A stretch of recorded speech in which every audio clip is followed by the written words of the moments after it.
And everybody, welcome to the Monday, May 12th edition of the Arkansas Diamond Report. I'm Jason Patterson. Got Dudley Dawson here with me.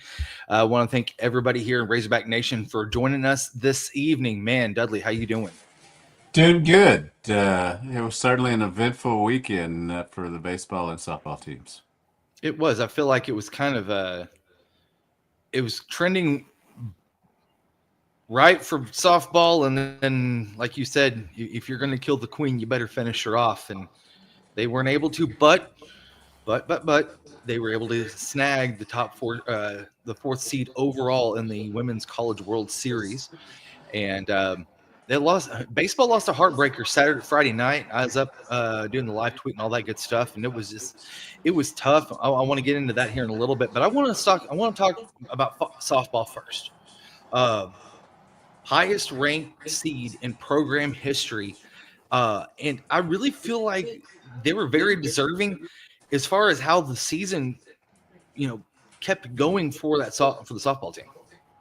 Yeah, and obviously it ties the 2022. They were the fourth seed as well. Those are the two best records in program history, best seedings in program history. You get the opportunity to get to Oklahoma City without having to play a road game. Mm-hmm. That's what you want. Obviously pretty good crew coming in here, Oklahoma State especially.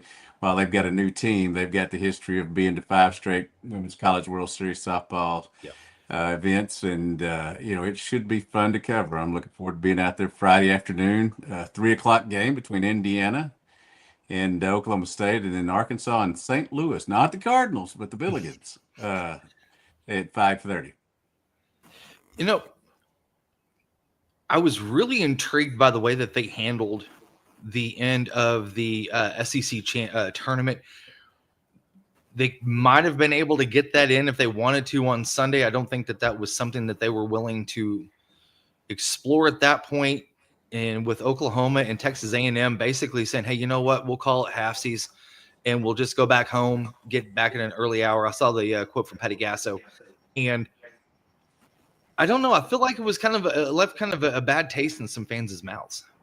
Well, there's certainly some on social media who pointed that out. If it had been Alabama and Auburn, would they have played it? Those sort of things. But Yeah. I was surprised, and I really haven't gone back to look at how the weather was. There's been more stuff going on, but Yeah, it was actually pretty nice. yeah, you give them a half championship.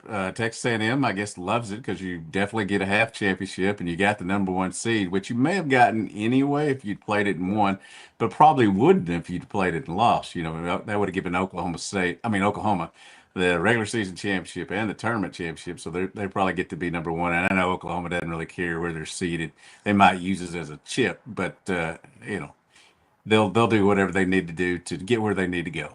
And I mean, honestly, if you had, like you said, Auburn and Alabama splitting the SEC tournament championship, that's like kissing your cousin or something. Well, they do that down there anyway, but I'll digress to that one. But anyway, I feel like Oklahoma might have got a little bit of a pass on that, and I hate to say it that way, but the way that Texas A&M had been playing, they beat Texas, and it would be honestly, it would be a more of a momentum thing for Texas A&M to play Oklahoma, win, take the SEC tournament, and springboard that into regionals.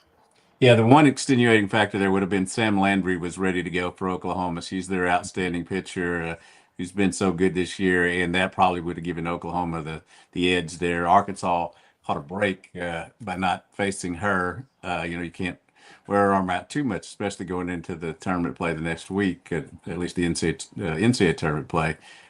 So no telling what will happen. We'll never know. But Texas A&M can celebrate being co-tournament championships and obviously being number one in the country. You know, this softball team has got a little bit of I don't want to say redemption tour in a way from 3 years ago in the 22 season where they lost to Texas in the super regionals after winning the first game and then dropping the last two. But last year, it really wasn't a great setup for Coach Deifel's team. I felt like there was a lot of holes that got exposed. There's no holes in this team. There's no exposure to this team. What they have already found, they've already pretty much shored up.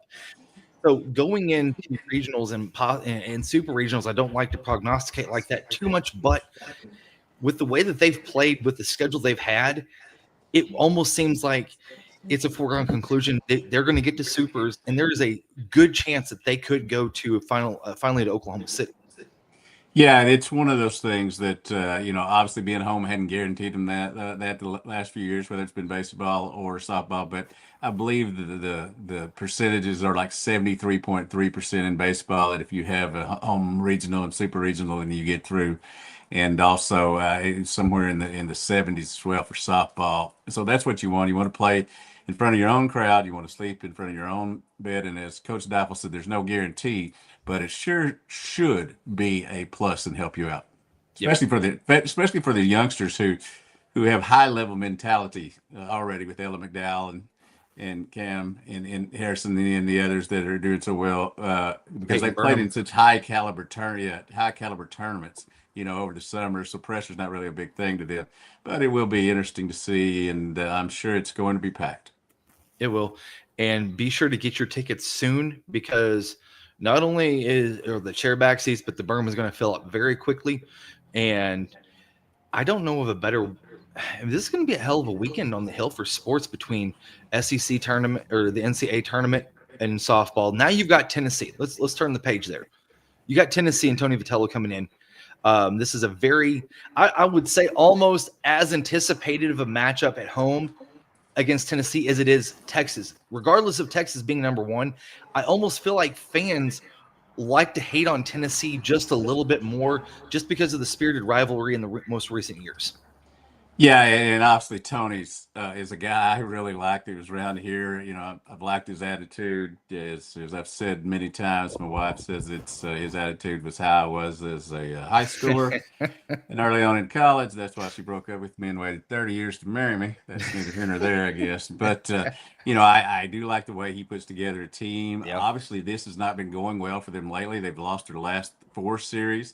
Lost 5 of their last 6. Of course, Arkansas's lost 4 of their last 5. So these teams aren't necessarily sprinting into this, but we know how well they are. What great teams they are. Overall. Tennessee was for 6 weeks was number 1. Arkansas obviously had it for a couple of weeks before their receding stuff happened. It's going to be about pitching. Liam Dole is the probably the best pitcher in the SEC, and he's a guy who pitched for Coastal Carolina in 2023, Ole Miss in 2024, Tennessee in 2025. I think he'll pitch for some minor league team in 2026. He's draft eligible and has been really good. He's a guy that's going to get the crowd riled up this weekend. He wears his emotions on his sleeve, and if he strikes out an Arkansas player, he'll have something to say. It would be interesting to have him and Gage Wood going in the same game, but Zach Root has been known to say sit down as well. So, yeah. And, obviously he's put together 2 pretty good pitching performances these last 2 weeks. So you hope you can get a little bit more out of Gage Wood this week. He was a little bit wild. And then, you got to figure out something on Saturday. I do think that the back end of the bullpen now is shaping up well with Parker Cole. You're going to get Hunter Dietz for an inning or 2, in one of those games. I'm sure Dylan Carter has obviously pitched well since he stepped on campus, really. Yeah. And you've got some guys that Aiden Jimenez, don't want to, toss him aside. He had 1 bad outing all year, and they're ready to cancel him. But I think that it should be fun. If Arkansas being at home, you would think they would be favored in 2 of the 3 games. I am anxious to see what goes on with how they're going to do pitching this week. Landon gives you 2 Landon Beetlejuice gives you 2 innings on Sunday. You got to have a little bit more length there, or are you going to do the Tampa Bay model and just try to get 2 innings out of everybody? Yeah, and I want to talk about what happened late Friday night. I know you're pretty aware of what all was going on with how Dave had decided to handle the 9th and the 10th inning with Gabe Yackel. I want to rewind it back to when he entered the game for Aiden Jimenez. Those first two strikes that Gak threw were darts. There were sliders. Like when he stepped in, it was like midstream, dude's on, he's cruising. There are some folks out there that have really kind of chastised Dave about how he handled that game Friday night. And honestly, more times than not, you're going to leave Gak in, but the way he was pitching, regardless of giving up those 2 runs, you're going to stick with him because you don't want to burn the rest of your bullpen. Hell, it was already 1:30 in the morning, 1:20, whenever that was all going on. And the last thing that you want to do is start filing through arms because you still have 2 more days leading up to that. I personally thought that he made the right move, and I'm going to go against a lot of the naysayers that thought that he was, he should have pulled him and put somebody else in for that last inning.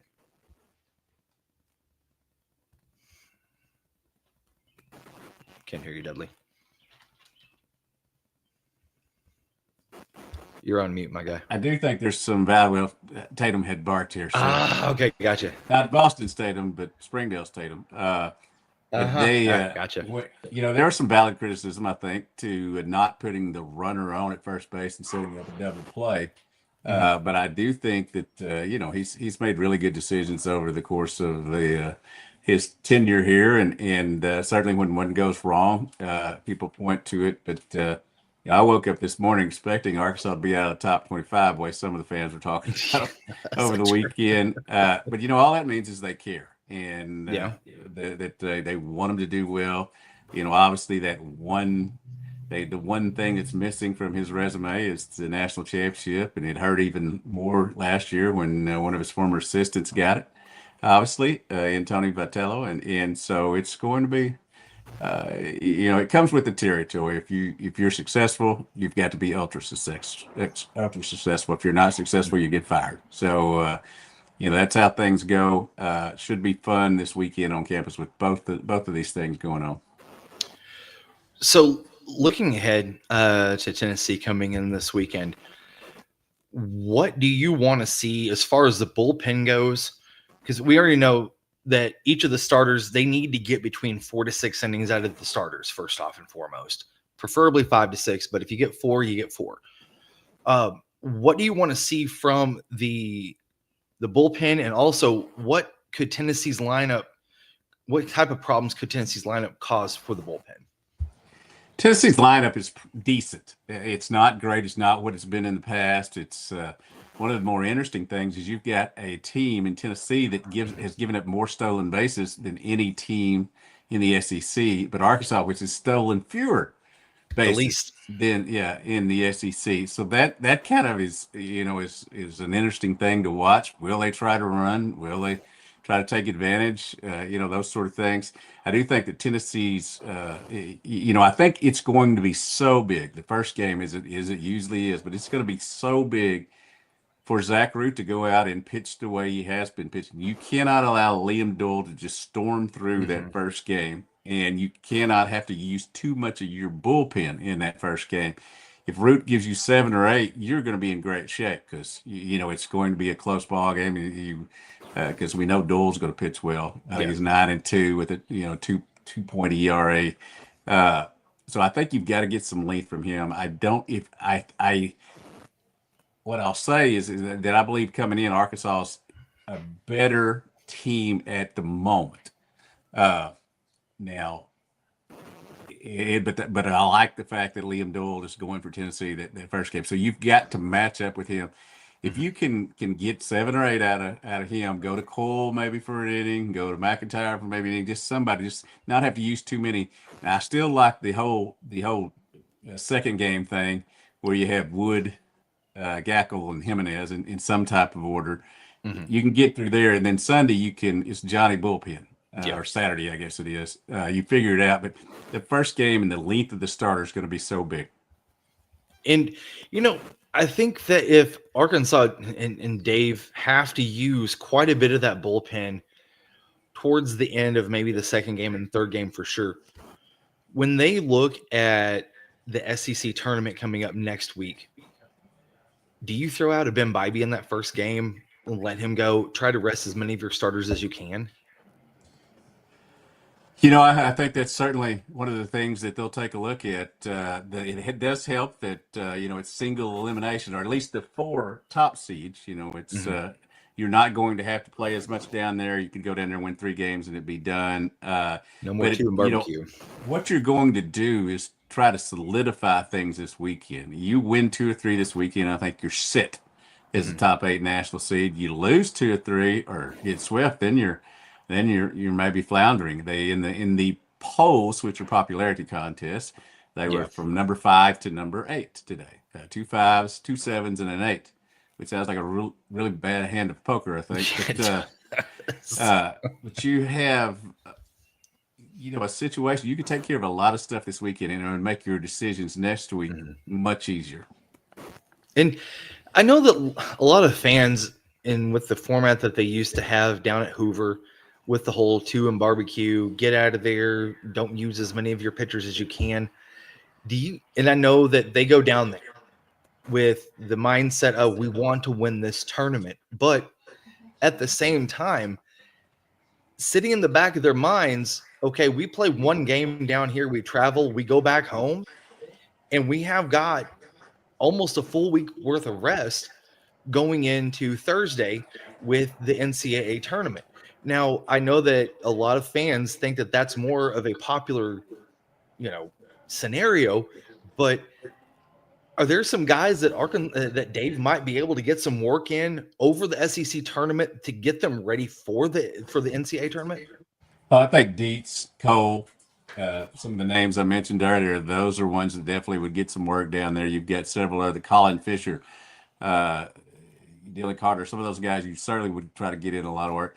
My mentality has always been that if you play a game, no matter it's a scrimmage, whether it's a real game, tournament game, regular season game, you always go out there to win, but you don't put yourself in bad position down the line. Like if, let's say, Root's gone 7 innings and thrown 100 pitches, you're not going to see that, I don't think, down there. No. You can get him 5 or 6 because you can't have him too beat up and ready to throw the next week, because as we know, the first game in the NCAA tournament is so much more important than the first game in the SEC tournament. I'm not saying that the SEC postseason tournament isn't a thing that you should try not to win. What I'm saying is you make smart decisions, and for the most part, I think Coach Van Horn and his staff, and for that matter, most of the SEC coaches in general, have done that over the years. It is, and that's in basketball and baseball. They feel it out, see what you do, but it's all really, the regular season does matter. Yeah. And I really feel like when some teams go down there, that's their mentality of, I have to win this thing to get in. And there's some teams that they don't really give a damn. Honestly, that's just what it is. I was doing a story earlier on the rankings and how big a win it was Sunday, because if you get swept, you're really swimming upstream. Yeah. But you look at a team like Kentucky, you look at a team like Ole Miss. There are several. Oklahoma 13 and 14. They're all probably going to get in, but you're testing fate right there. You need to go do something at the SEC tournament, and of course, if you win, you're going to get in. But that's what the tournament is most important for. Those teams that are mid. And mid in the SEC is very good. It still gets you in the NCAA tournament, but you're riding a wave right there, and you're putting yourself in position that you better hold on. Yep. Yeah, and I want to bring this up really quick because this really kind of stunned a lot of people. I know that Missouri was not trying to go for it, but they damn near got 0-30 in SEC play. But they went down, of all the damn places, going down to Bluebell Park and taking a couple from A&M. Of all the things to happen, it's like the whole world turned upside down and said, hey, by the way, just to let you know, this is checks and balances that anything can happen. I don't know personally, but I think that A&M, if they catch a little bit of a spark, they may be able to make a little bit of a run just with the talent that they have there. Yeah, they dropped a lot in the RPI this week because of those 3 losses to Missouri. I've got it. My wife is a very compassionate, sympathetic person, and she's been watching the Missouri score and really wanted them to win a game just because that's how she is. She feels sorry for them and all that. But I give them a lot of credit because 0-27 or 0-24, I guess, is tough. Yeah. And for them to go out and not only win a game but sweep Texas A&M at Texas A&M, yeah, that's very impressive. And you got to feel good. They do not put the resources in baseball that they should. Their athletic director is now saying he's going to because he's getting a lot of criticism when it was 0-24. Is that what it took really to go 0-24 to put money into it? But he's promised to do that now. I believe there's some money coming along from the NCAA. But the one thing that and I went to the one Razorback Road show in Bentonville today with Hunter Yurchek, Sam Pittman, Kelsey Musick, and Jordan Weaver were all there, and that was one of the things that the AD was reminding us is that we're getting this $20 from July 1st, if everything works out from from the lawsuit and the settlement, but there's $25 million worth of extra scholarships and operating expenses that have to be found to take care of stuff. So the coaches are not getting merit-based wages. Nobody's getting a cost of living increase, which I don't recall getting many of those myself.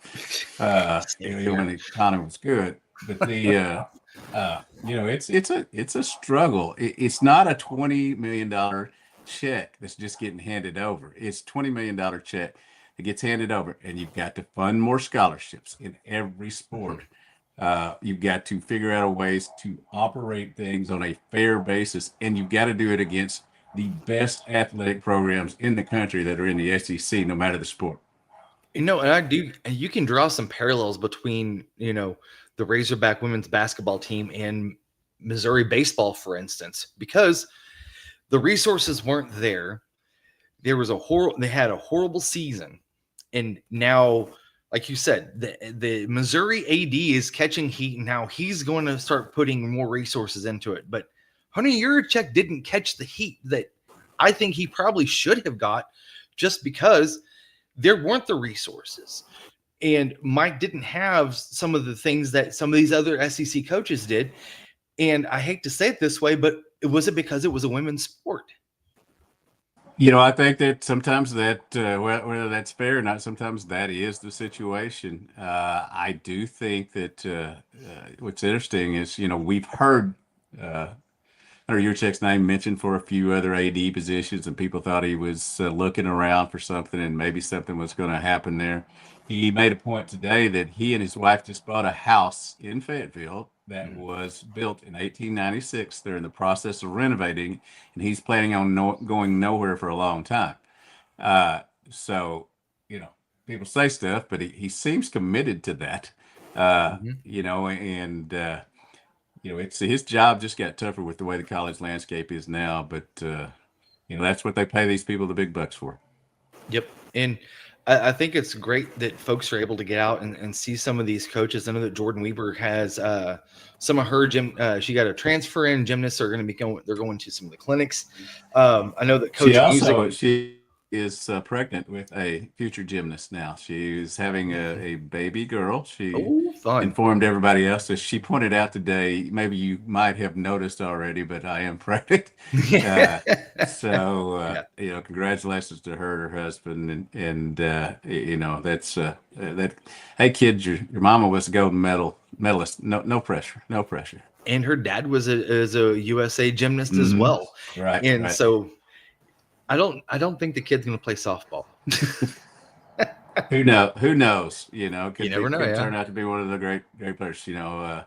My son came to me in the 9th grade books and told me that he wanted to be in the marching band instead of play baseball anymore, and he was afraid to tell me that, but I was fine. And now, he's went on to become a music agent. He and the wildest thing is that he right now is the agent for Noah Khan, who is real popular right now, and was on Saturday Night Live. Mm-hmm. He's the agent for Zach Top, who's a big country music artist now, and he and his partner just became uh, the agency for Chappelle Roan, who Oh wow, who's pretty famous now. So we're pretty pleased with that. wow, I don't know that Chapel he'd have Roan, got. I wow. don't know that he got to the pros.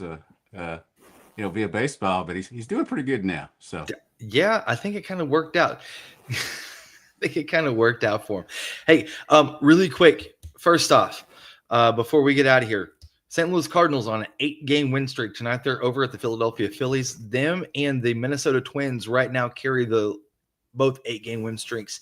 Cardinals are a game back of Chicago. A little bit of MLB news. I there's a lot of people that had Marmol and the Cardinals dead after the first month of the season, and they're starting to pick up a little bit of steam. And I feel like that there are some parallels between Nate Thompson and Ollie Marmol, and keep hating on him, but now they're starting to finally produce a little bit. Whenever Cardinals are good, everything's great in baseball. yeah, well, I've got to tell you that I thought the only time they'd be a game behind the leaders during the season would be after the first game. They came out 3-0 and then kind of settled in, didn't do great, but now obviously said 8 in a row. Game back of the Cubs, who had to go on a West Coast road trip. The Cardinals on the road now. We'll see how it played itself out in Philadelphia right now. 2-2 last time I saw. But, we've got the command center going here. We're not only doing this, but we've got the Cardinals, we got Celtics and the Knicks. Celtics up 52-47 right now. And I got another baseball game over there at the command center, as we call it. And really quick, the NBA lottery draft was held earlier this evening. My San Antonio Spurs have the 2nd and the 14th pick of that. And I think that they're going to take that and a couple of players. They're going to wrap a couple of future ones in there. And I think they're going to try to go get a Mr. Giannis Antetokounmpo. Could be the Cooper Flagg I thought did a great job of hiding his joy and not going to one of the teams that he could have. And while Dallas is taking a lot of heat, it well deserved, for the way they handled the Luka situation. Yeah. It looks good for him right now to get Cooper Flagg and them in San Antonio will both no doubt probably try to make a play for some other stars. You can get well quickly. Yeah, and if I was the Mavericks GM right now, after getting the number 1 pick, knowing that you can get Cooper Flagg, man, I'm gonna tell you what, I'd be hitting the streets in Dallas popping bottles right now. Yep. And you can do that in Dallas. I've experienced that before. You can do that in Dallas. You can get in trouble. You can get in trouble if you want to. I imagine you can. Go up there and catch public rail too and get in a lot of trouble. Lots of trouble. So anyway, you'll see, as long as the Cardinals win, and they're tied 2-2 now, this white hat will be on. It has been on all eight games. So if you see a red hat on tomorrow, you know they lost today. Oh, it's just like the Pope. Whenever there's a red hat, nothing's going on. But whenever the white hat's on, it's on. It's on. And dude's a White Sox fan. See, that the Cubs are trying to because his mother was a Cubs fan. They're trying to co-opt his fandom, but it's clear. And in fact, today he signed a baseball and asked the guy before he signed the baseball, Cubs or White Sox, and the dude said White Sox, and that was the right answer. So he went ahead and signed it. It would have been interesting if he'd said Cubs if Bob, as his friends know him, would not have signed it. Did you see his house? His childhood house was on the market. They said it was gonna go for right around $200,000. They took it off the market, and now it's looking at 7 figures. Good work if you can get it, man. Good work if you can get it. I feel that guy, the listing agent, they had him on, and he was just he knew that he had just made his nest egg for the rest of his and his kids' lives just with that sale alone. New Pope, big shot Bob. Man, and with the Pope being a White Sox fan, you know that he has lived the guilt of Catholic life too, because that's a long history of losing. It really is. Just, I mean, from the 1900s, early 1900s to now. So you know that this guy knows how to navigate through trials and tribulations. Yeah, but you know what? He's got a bright future ahead of him with the Chicago White Sox Razorbacks. That's a truth. They all have. Hagen Smith had one of his better efforts the other night. Noah Schultz is another one of their pitchers. They're coming. It's just going to take a while. It'll be, maybe like the Oakland A's are this year. The Oakland A's are just a game or two out of first place in a West that's not, that's competitive. May not be any great teams out there, but it's competitive, and that's what you want as you're getting ready to go to Vegas. That's the truth, man. I'm gonna tell you, I cannot wait to see that stadium in Vegas too. I bet you that's gonna be just. It'll be a little bit more what they're playing in Sacramento right now. That's the damn truth. Whew. Well, let's get you out of here, man. You got some Celtic basketball to watch, and I will see you guys Thursday night for the Arkansas Football Report with Otis Kirk, 7 p.m. at Torches Tacos. Little selfless plug there. And Dudley and I will be back next Monday evening, 7 p.m. So be sure to follow us, and also catch that Hogville Heroes series also on YouTube as well. For myself, Dudley, or for myself, Jason and Dudley. Holy cow, it's the end of the day for me. You guys take care, and we will see you guys Thursday and next Monday. And go Hogs.